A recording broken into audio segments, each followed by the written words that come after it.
Andy Wade and A.D. Roberts. Shake it, man. A little mystic one today. Shake it, man. Show me what you're working with. Shake it, man. Good morning, good morning, good morning. Shake it, man. I came here with the mic in my hand. Don't make me And Which one of y'all got the Put mic your in your hand? feet That's my cool. question. I think all three. Don't worry about how I'm ripping this, but I'm kicking. Welcome but to the I'm Amateur's Edge. It's This is just your what I host. do. This is your host, Jerrian Sanders. I got Ciatric J here, Cleo Lemon, and a special guest, Ciatric Fason. We're gonna have a fun day today, y'all. We got the draft day special, man. We're gonna be doing it big all day today. We got we're doing the draft day special at Fourscore Golf Tavern in San Marco from 2 to 5. We're gonna talk a little bit about the draft today. We're gonna get some opinions from people on how they felt the Jags draft went and all that good stuff. But before we get into that, let me ask everybody how y'all doing today. How you doing, Satir? I feel amazing. It's a great day. All right. Anytime football seasons, I mean, this is just a reminder that football season is coming back. Yes, ma'am, Mr. Excited. Lemon. Man, I got my dog in the building, Ciatric in the building, man. You know I'm feeling good, man. We're going to have a great day today. Let's go. Good deal. Good Gators, deal. wake up. So how y'all feel about the Jags pick? Ciatric, what you think about that first round draft pick?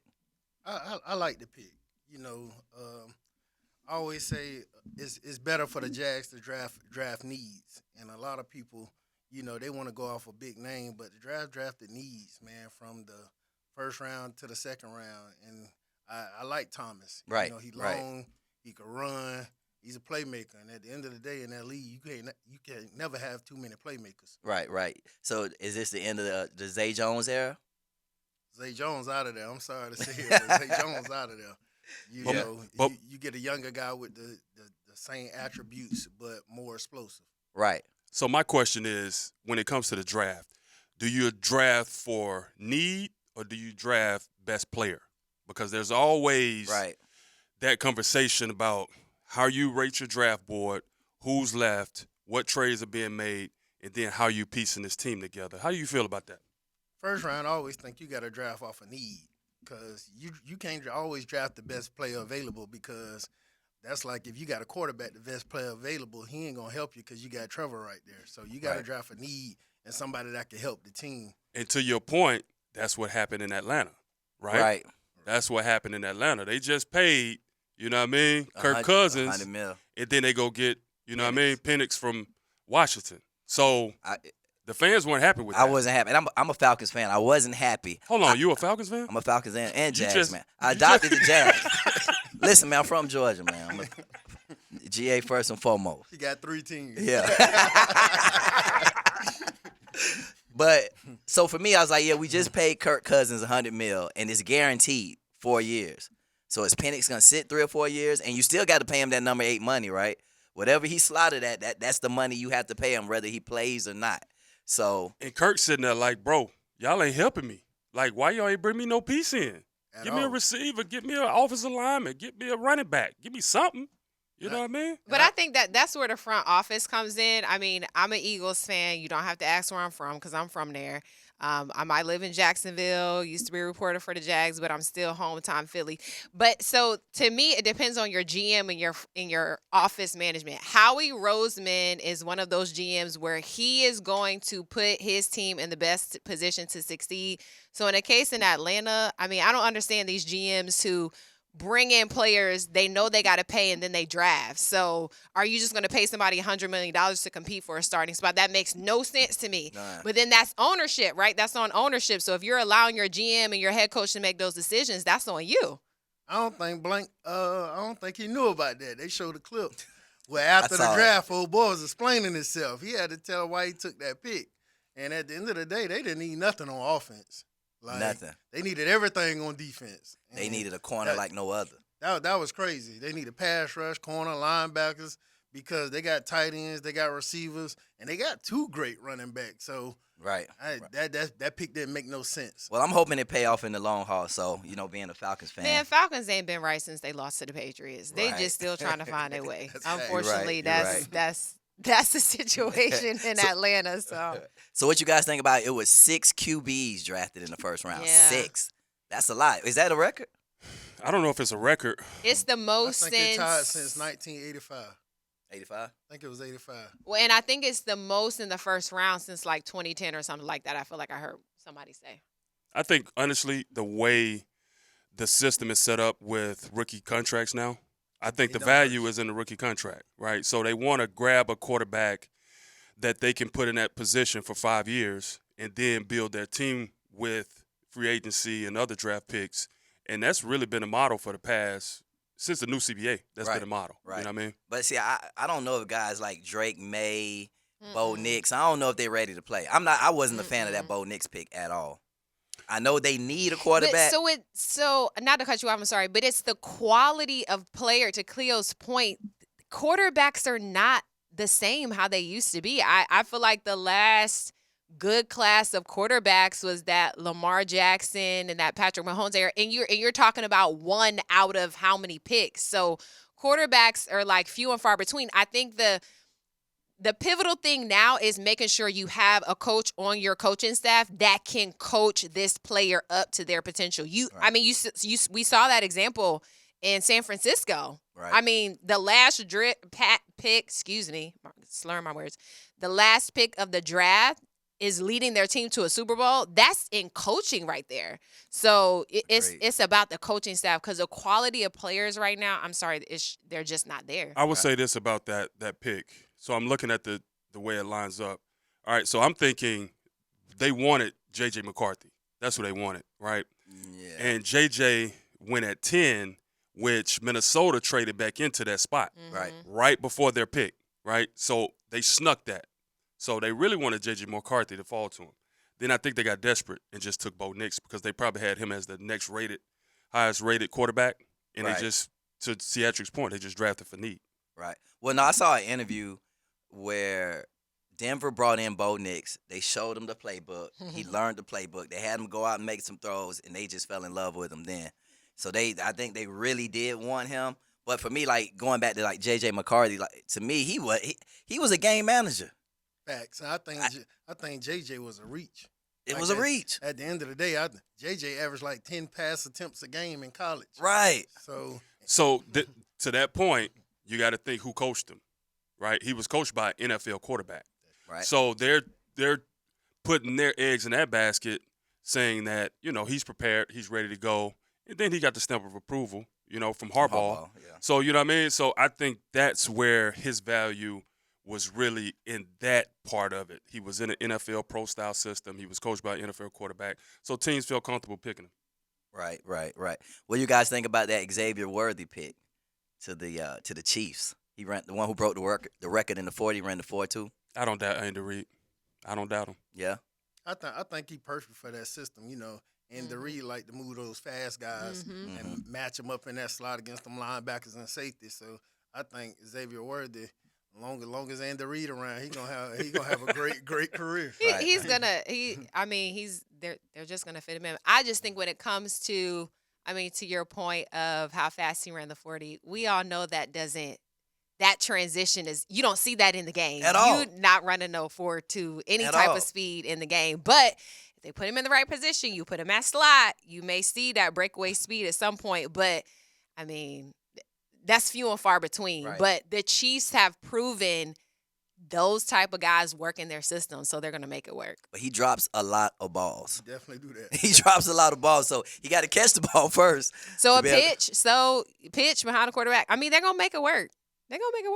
We'll see. No, you got special teams. So it depends on, a lot of different factors, but the speed is the speed. He's going to take it. He's going to make it work. Right. Caller, we see you holding on the line. We appreciate your patience. We're going to cut to a commercial break here shortly. But listen, if you want to call in and either speak to Ciatric or talk about the draft picks, we are all ears. Give us a call on 904-641-1010. And to our new sponsor, Kessler Creative, are you tired of sitting on the sidelines while your competitors score big? Kessler Creative is here to help you win the marketing game. Our team of experts know exactly how to get your message to the right audience every time.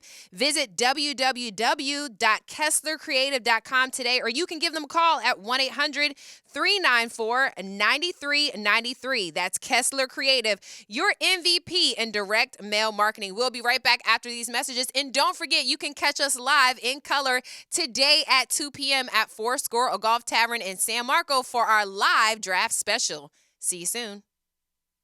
David Garrard here. Playing in the NFL can put a lot of wear and tear on your body, especially your knees. Southeast Orthopedic Specialist has kept me mobile and ready to tackle every day. Southeast Orthopedic Specialist.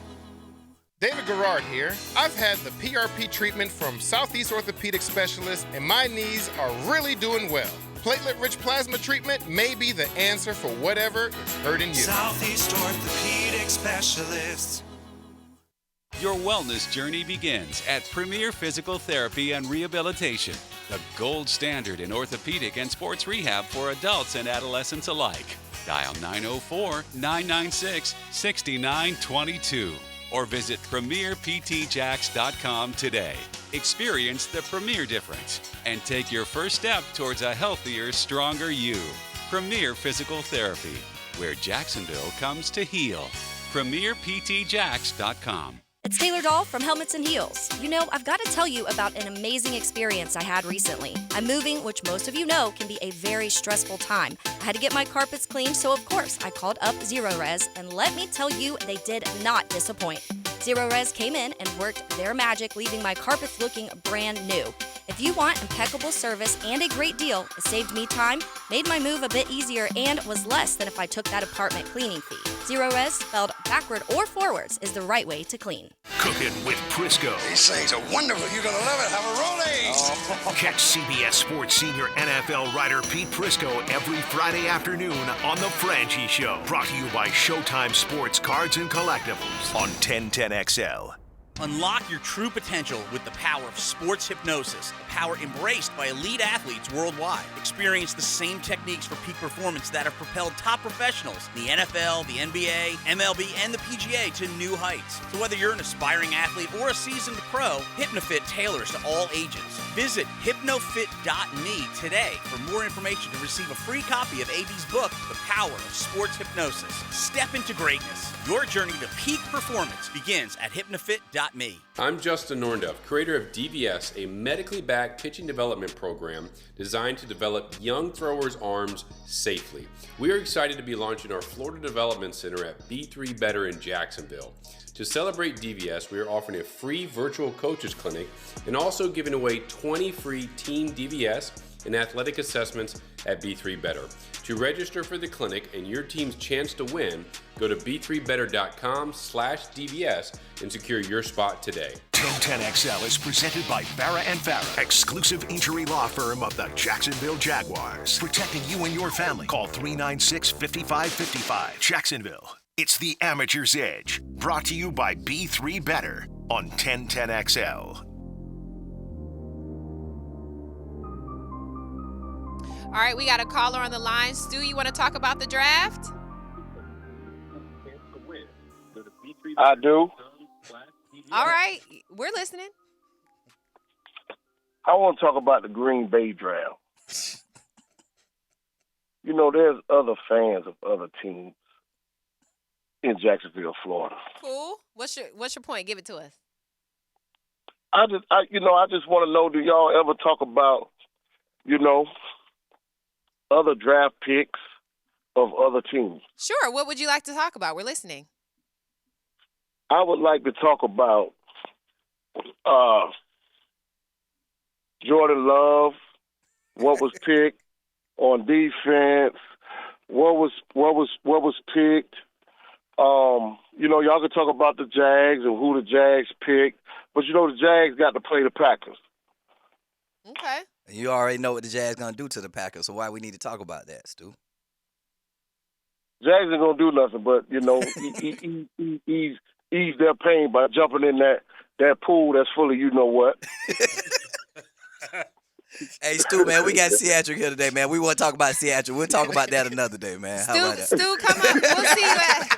We'll see you at four score. Tripping today, Stu, you can swing by four score and talk all you want. We'll have 3 hours for you to have your whole conversation, okay? And you can talk about Jordan Love and all of that. Can I say what's up to the man Cleo? What's happening? What's happening? I ain't seen you at the shop in a while, baby. Come on, Stu. It looked like it too. Cleo looking a little woofy today. I look a little rough. Yeah, he's looking a little rough. All right, Stu, I got to come holler at you, babe. We'll catch up with you. All right, Stu, we heard you loud and clear. Thanks for calling in. Good deal, good deal. So everybody knows Jacksonville has a very, very strong and rich football history. We got 3 Hall of Famers, multiple high school All-Americans, multiple collegiate All-Americans, multiple guys who played in the NFL. None of them, well, I ain't going to say none of them, but one of the all-time greats is sitting here with us today, Ciatric Fason. Ciatric ran for 7,400 yards rushing in his high school career, was a parade All-American, a 5-star recruit, rated the #1 running back in his high school class, was an All-SEC running back, honorable mention All-American, declared for the draft in his junior year of college, was drafted in the 4th round by the Minnesota Vikings. The list goes on and on. We'll be here all day if I went through all the accolades, but welcome to the show, Ciatric. Appreciate it. Did he miss anything? Is there something on that list that you would like to add or that he didn't mention? Nah, he ain't missed nothing. I would like to add, I don't know, aren't you a Gator Bowl Hall of Famer? Definitely. On the Florida-Georgia Hall of Famer. That's awesome, man. I remember when you got inducted to that, man. That's special, bro. That's Congrats huge. on that. That's huge. Yep. That's huge. I'm just curious. We just listed all these accolades. What's the most memorable one for you out of everything he just said? What do you still think about to this day? Probably all SEC. All SEC. And the reason why, because I don't know if people follow my story through college. My first year of college, we had Ernest Graham, who was up for the Heisman. Once he left my sophomore year, I started off the season as 3rd-string running back. Behind Rand Carthon and Deshaun Wynn. Rand is the GM for the Titans right now. So it was kind of weird because, I asked the coach, man, why I'm 3rd string? He said, you score too fast. I said, score too fast? That's the name of the game. Right. Man, I'm trying to get these touchdowns. So, I almost left Florida. Right. 5 games in, we played Kentucky. I don't even go to practice. What? We lost. We beat Kentucky. Coach Zook tried to put me in with like a minute left. We was down by 5. I was like, Coach, if I go in the game, man, and lose, and we don't win, you go put the game on me, and it's 30 degrees out here. I'm not going in the game. So we got on the plane. I told everybody I'm not going to practice. So Okay, Allen Iverson. So I missed practice, and everybody thought, they were blowing my phone up. So I go meet with Coach Zook. He like, what's the problem? Coach, I could play. So I was like, all right, man, I'd just rather go somewhere else. And he was like, where you going to go? I was like, man, look, I was just a 5-star. I was #1 running back in the nation a year ago. So I put this list of teams on his desk. He was like, you ain't going nowhere. I'm not signing you to go to – I had Florida State. I had everybody Florida played. And at the time, coaches got to give you a waiver for you to play them teams. So he was like, man, look, it's 5 games in. Just play the rest of the season. I was like, all right. So he suspended me that same week versus Ole Miss. I was like, what's my suspension? You going to play special teams. Man, I've been doing that all year. There ain't no suspension. So we played LSU the following week. I started getting off and stuff. So between the last 5 games of the season, I rushed for like 600 yards.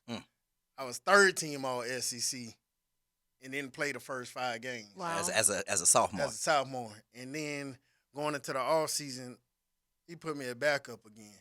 I won all the running back awards for the school my sophomore year. Still put me as a backup. So we played the first game versus like Eastern Michigan or something like that. I ended up running for like 140. He was like, as a backup. As a backup. So after that, I started starting. I led the SEC in rushing, and I was the first 100-yard rusher the last game of the year versus Florida State, and they ain't allowed a 100-yard rusher in 3 years. And pretty much that made me leave school early. So I say, my all-SEC year, first team all-SEC year was the most memorable. So I heard you say something that I want to go back to when you said you almost left Florida. If the rules today existed back then, would you have been gone? Nah. I think I was bluffing more than anything. You love Florida that much? Because at the end of the day, I was committed as a junior. The beginning of my junior, I was committed on signing day of my junior year. Coach Spurrier was like, "Let's take all the hype from Florida State." I don't know who they had at the time. He said, "Let's take the hype." I committed, and I was locked in. I was always a Gator. Right. Like, it's more of a brotherhood thing for me. Like, if you bounce from school to school, it ain't no brotherhood there. You don't know what school you're gonna go back to. Right. But at the end of the day, I think I would have jumped in the portal if it was like it is today, just to use my leverage to get more money, because that NIL jumping. And I always tell people, before CP3, before all these names, it was C4. Okay. Like, before anybody, it was C4. And I think just people calling me that alone, that would have did a lot for me. So I would have played with the portal a little bit, but I would have always dropped back and went back to school. Right.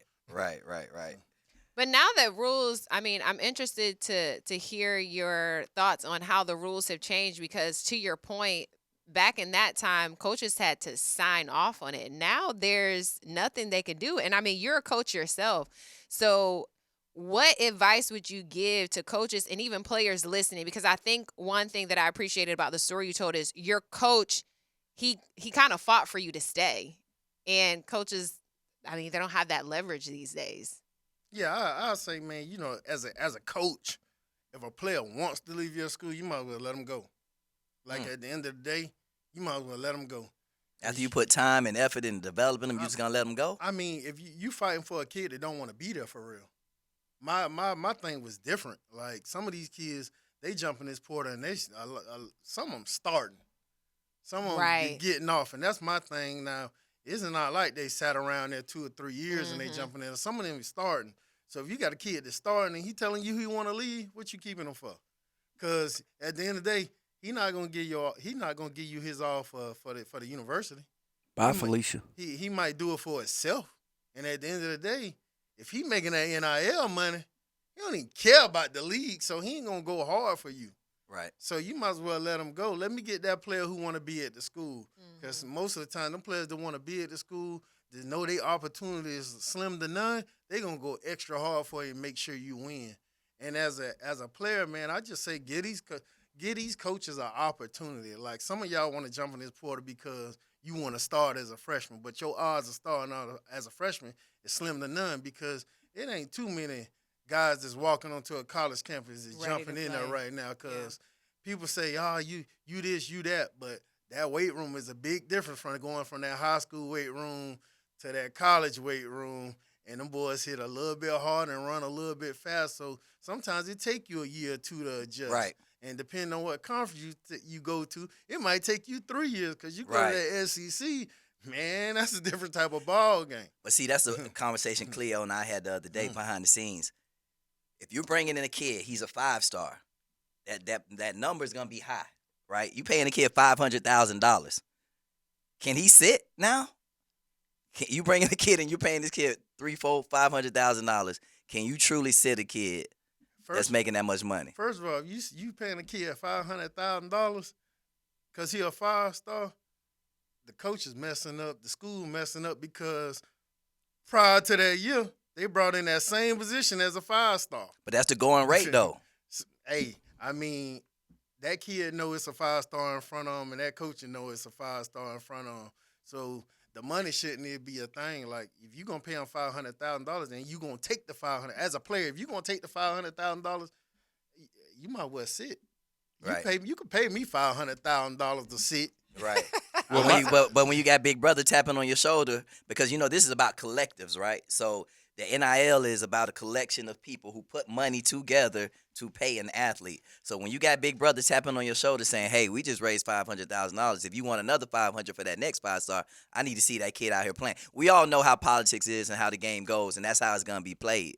So does that, to me, I think that's going to be detrimental to the development of those athletes, because they're going to have to play if you're paying them a lot of money. Well, to play devil's advocate, and this is what we also talked about, and you can chime in on this as well.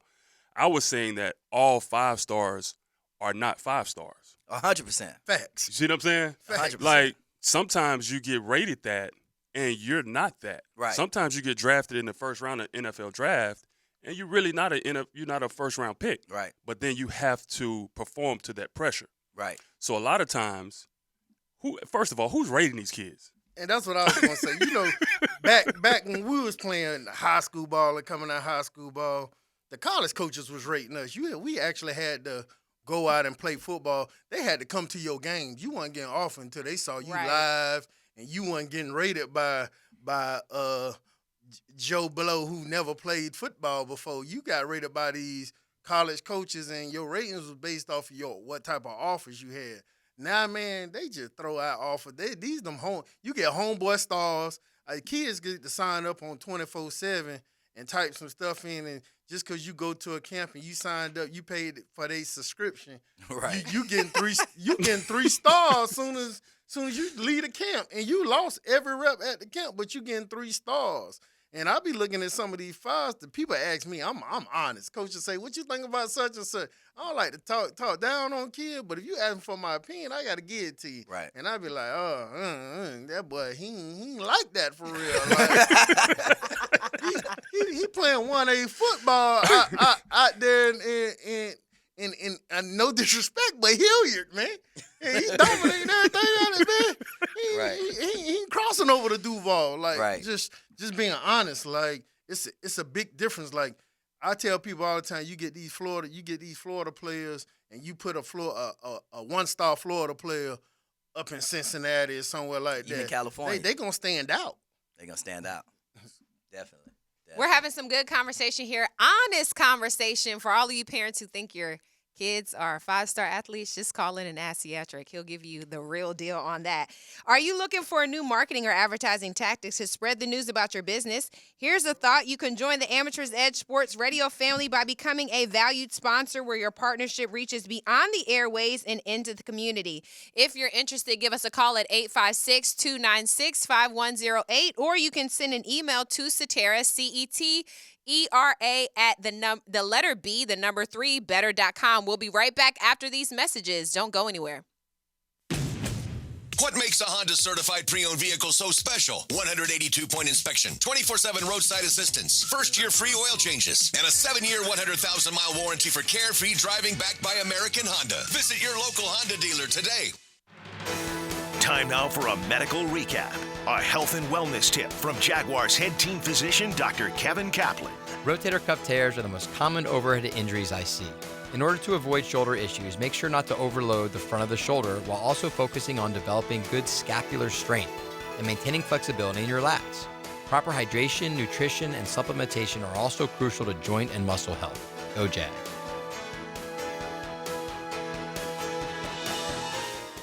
New and pre-owned firearms are always in stock at Beach's Jewelry and Pawn in Jacksonville Beach. Want a new sidearm or rifle? Brands like Kimbar, Smith & Wesson, Sig Sauer, and Beretta. No lines, no hassle. Beach's Jewelry and Pawn in Jacksonville Beach. Step into the world of B3 Better Sports, where every athlete is an emerging champion. Tailor-made training programs based on science, crafted for your sport, your position, your ambition. Train smarter, not harder. Just 2 to 3 times a week is all it takes to unlock your true potential. Join the legacy of top athletes from Jacks, transforming from aspiring to inspiring on and off the field. B3 Better isn't just about sports. It's a launch pad for life successes. We're more than a program. We're a community. Rise above, excel, become the athlete you're destined to be with B3 Better Sports Performance. Weekends were made for sports, and I'll tell you my take on this weekend's best options. Pick it here. Watch for Weekend with Dan on YouTube and Facebook. Weekend with Dan is brought to you by Stone Core. We do outdoors better. Instant Keys. You don't have to go to the dealer. Instant Keys comes to you. Instant Keys saves the day if you have lost or broken keys. They can program new keys and remotes for nearly every make and model of vehicle at a fraction of the dealership cost. Fast, honest, and reliable locksmith service. Call 722-1111. Instant Keys. Instant Keys. You don't have to go to the dealer. Instant Keys comes to you. Your wellness journey begins at Premier Physical Therapy and Rehabilitation, the gold standard in orthopedic and sports rehab for adults and adolescents alike. Dial 904-996-6922 or visit PremierPTJacks.com today. Experience the Premier difference and take your first step towards a healthier, stronger you. Premier Physical Therapy, where Jacksonville comes to heal. PremierPTJax.com. 1010XL is presented by Farah and Farah, exclusive injury law firm of the Jacksonville Jaguars. Protecting you and your family. Call 396-5555. Jacksonville, this is the Amateur's Edge. Brought to you by B3 Better on 1010XL.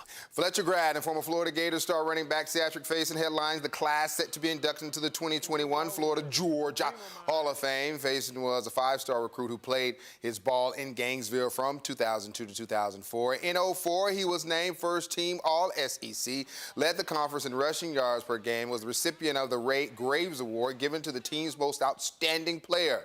2-1 against those old dogs during his career, including rushing for 139 yards and had a career-high 5 catches in that 2004 game. Was that 5 touchdown catches? Yeah, 5 catches. The ceremony will take place Friday, October 29th.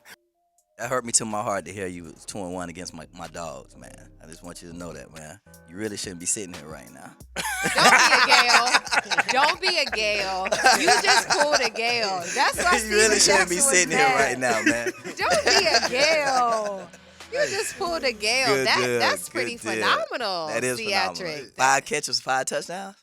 That's what he said? No, I ain't had that in that game. I had 5 catches that game for like 80 yards or something like that. How many rushing yards you had?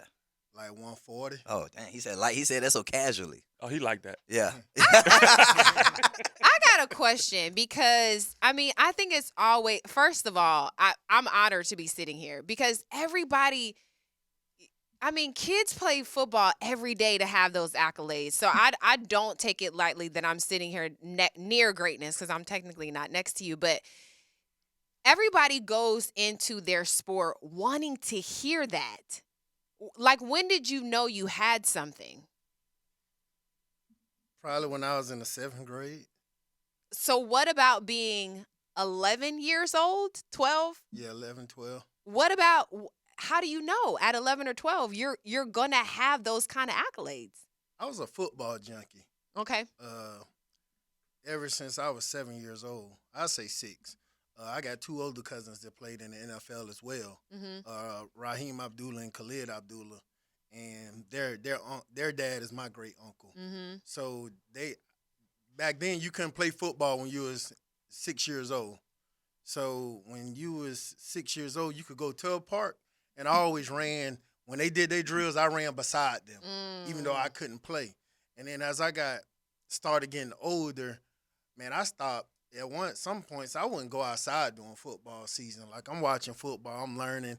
Like, everybody asks me my favorite backs. All my favorite backs played in the 70s and the early 80s. So I watch old stuff, and, I was able to translate it. Like, O.J. Simpson, Gary Sayers style. Like, that's my style of running. Yeah. And for your time. I'm a Roger Craig fan, so that's where I get my knee lift from. So when I got to 7th grade, I knew, this kind of easy. Then I got to 8th grade, and it was like, I rushed for 2,000 yards in 5 games. Wow. I got my first offer before I got to high school, Florida State offered me a scholarship at the camp. Wow. Because I lied and told them I was a junior and senior.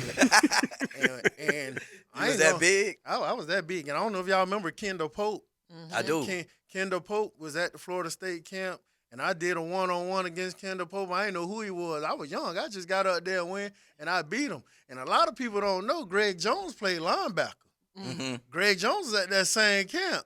Greg was playing linebacker. He was big. Hey, I wouldn't let Greg get his hands on me. I was young, but I was smart at the same time. And, hey, I said, give me a wheel route. I ran a wheel route on Greg Jones, and I caught it. At the time, I didn't know who he was. And then Coach Bowden said, hey, you need to meet me in my office. He named 8 players: Greg Jones, Kendall Pope. It was like 8 of us. So I was the first person he called in the room. He said, you know what this is? I said, y'all probably kicking me out of camp because I lied.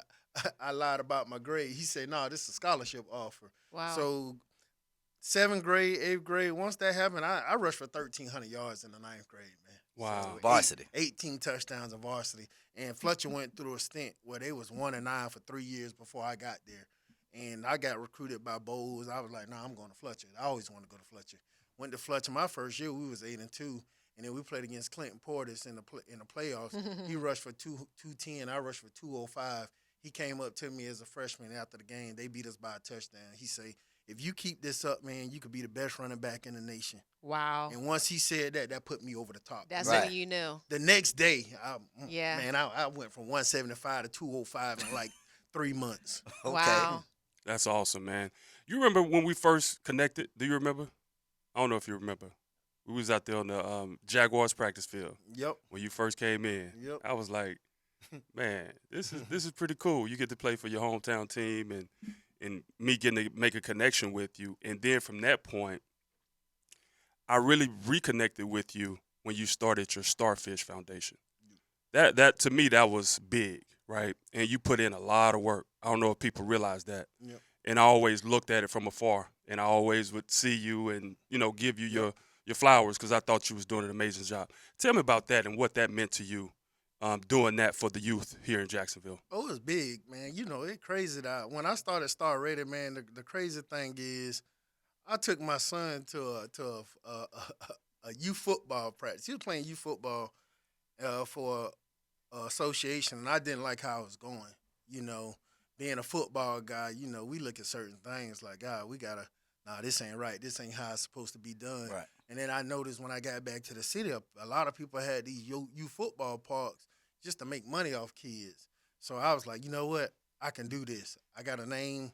Let me do it. And at the end of the day, it wasn't about money for me.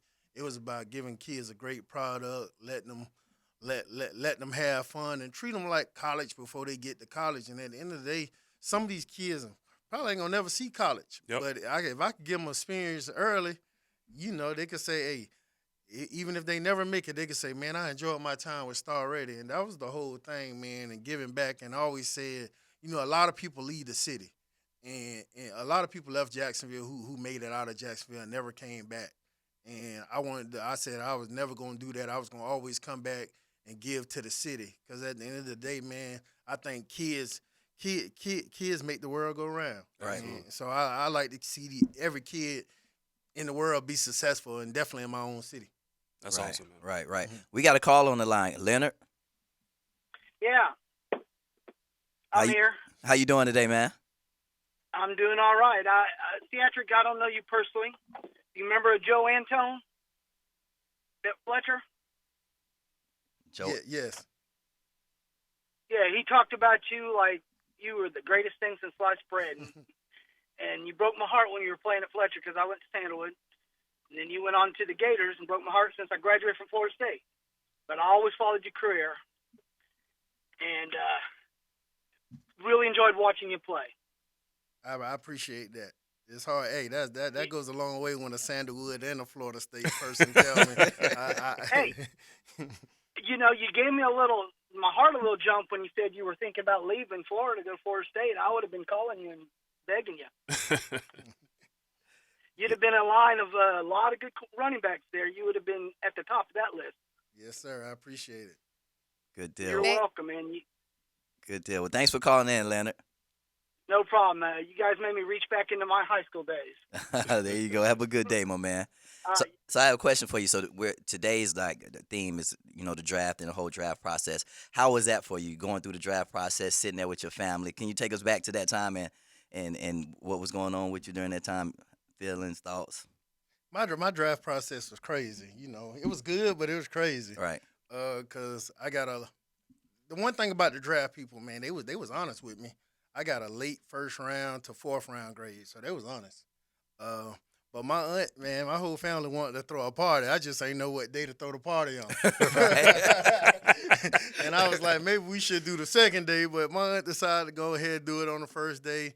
So I was just sitting, back then, man, when we was in, the first 3 rounds was the first day. So you had to sit for a long time. Right. So, man, I'm sitting from the end of the first round to the next day.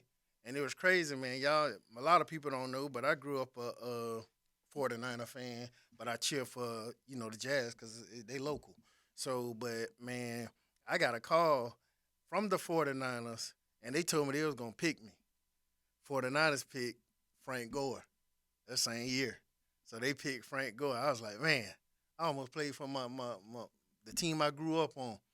And then the last pick of the draft, I think the third round was Denver Broncos. They called me, about to get you, Maurice Claret.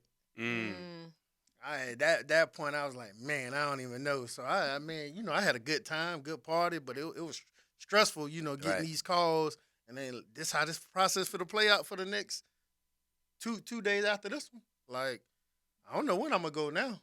Like, cause they give you a call and you really don't know. Right. So man, the next morning, that Sunday for the second day, I ended up going. Man, I was like, man, I'm finna leave the house.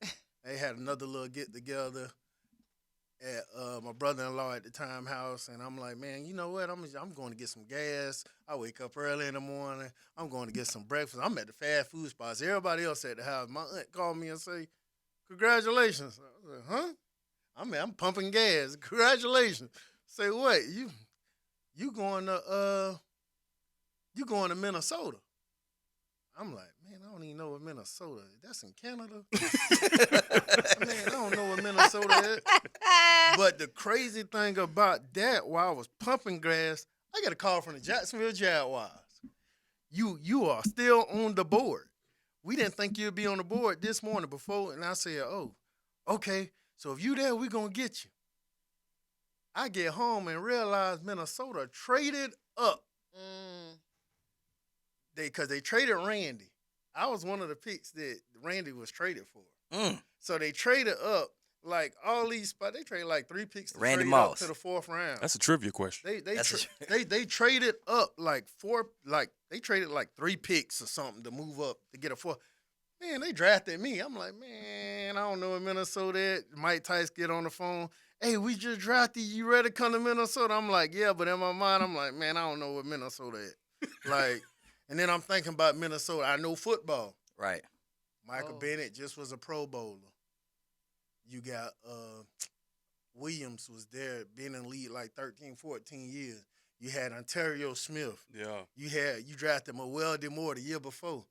What y'all finna do with me? Right. And then what y'all about to do with me?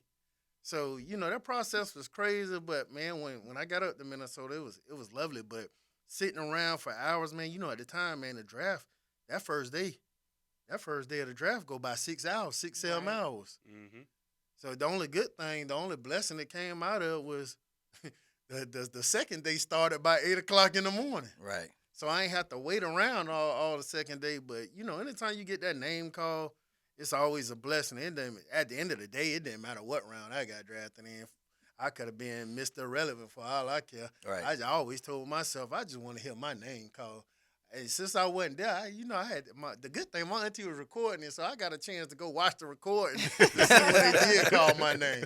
So, but it was definitely a blessing. Did you second guess your decision after that first day? Did you think, man, coming out as a junior, maybe I should go back? Nah, because you know what? A lot of people don't know, but I had 2 kids when I was in high school. Mm-hmm. So I always said my goal, and that motivated me to be the person that I was. Like, if you talk to anybody who played with me or knew me from Jacksonville in college, I always said I was going pro in 3 years. It ain't matter what, because I had to feed 2 kids. So at the end of the day, it didn't really matter. And then I met Urban Meyer when he first got the job, and Urban Meyer was honest. Urban Meyer pretty much made my decision easier. Urban told me if I came back, I'd probably end up getting between 600 and 800 yards. I'm like, I just rushed about 1,300 yards. Ain't no way I'm coming back to rush for 600-800 yards because he liked that motion, use the receivers. So I didn't regret it, but I was when I started thinking about I should have went back my junior year, when I seen Joseph A.D. go first round the next year. And I was like, we played against LSU. Joseph A.D. was all right. Right. But it was like, he went like that. Right. Yeah, like, I think he was a better pro. Like, he did a great job in the pro, but I think he was a better pro than he was college player. And then when I seen him go first round, I was like, But it was too late at that time. Right. And then that's when I ain't know what that money looked like for real. I was like, hey, that first round money looked different. Than that fourth round money. So good deal. So you get to Minnesota. There's all these backs in front of you. How was that experience, and did you work your way into the rotation? Man, I'm gonna tell you, I got to Minnesota. I just say, you know what? I'm gonna just do what I do. I'm gonna play football. My high school coach always told me when I went to college and the pros, practice like you playing the game.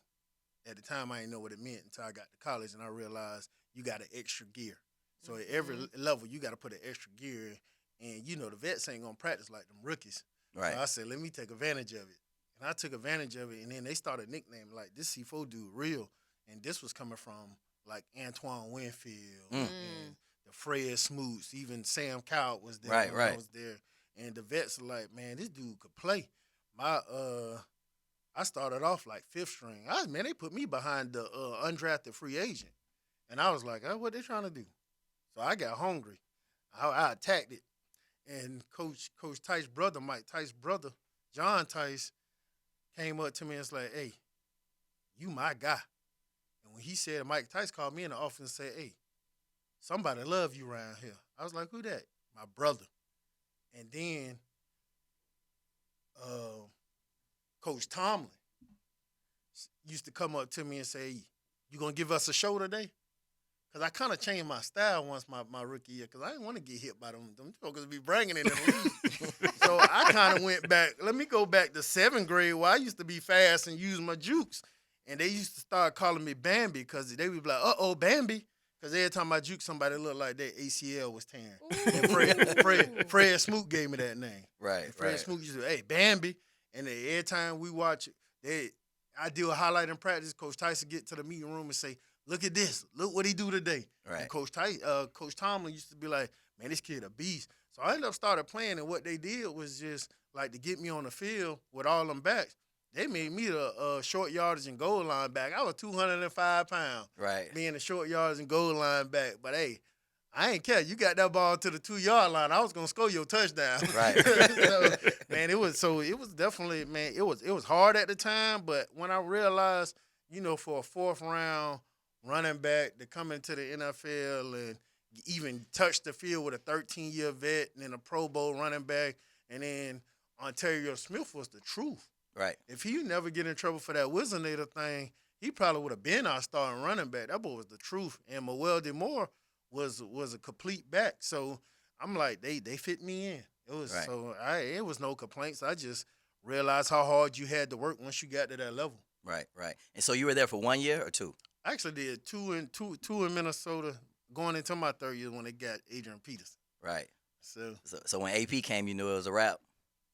Not really. Yeah. Not really, cause like I say, I be ready for competition. AP, you was the one high school running back in the country. Me too. Right. Right. But the only thing is, we went through a coaching change when Mike Tice got fired, and then Brad Childress came in. He didn't draft me. Right. So it was like he didn't draft me. The GM didn't draft me, and we actually we was going through an owner change too my first year. Right. So Mike Tyson was just doing stuff because Mike Tyson been there for a while. But the owner, he ain't really, Ziggy Wolf ain't know about no football at the time. Right. So, it was a whole transition. So my thing was just go hard as I could, not for the Minnesota Vikings, but go hard for the other 31 teams that was in the league. Right. So that's what it boiled down to. Right. We're running out of time. I feel like there's never enough time. So you may just have to come back. But I do want to touch really quickly because I think sometimes it can be the hardest part for a football player when they realize their career is over and how they're going to transition. So how did you make that transition successful for yourself? It was easy. See, a lot of people don't know. Me and Quinn Gray, I got released from the Jaguars. I went to Canada and came back. We went up to Buffalo. Me and Quinn went up to Buffalo and worked out for the Bills or whatever. And during that time, good training. We ended up coming back. I got a call back from Buffalo. They were like, hey, are you in shape? Yeah, I'm in shape. And we're going to sign you and bring you in for the offseason. Great. I love it. I called Buffalo back 2 hours later and say, man, I'm moving on. So once I made that call, I was at peace. Yeah. Right. Like, at the end of the day, I went through a depression stage. And when you go through that depression stage and then I beat that depression stage and now the league calling me back, I don't want to go through that depression stage no more. So I'm good. Let me get life started. And like I said, football got my life started. I can't complain. So it was easy for me to make that adjustment.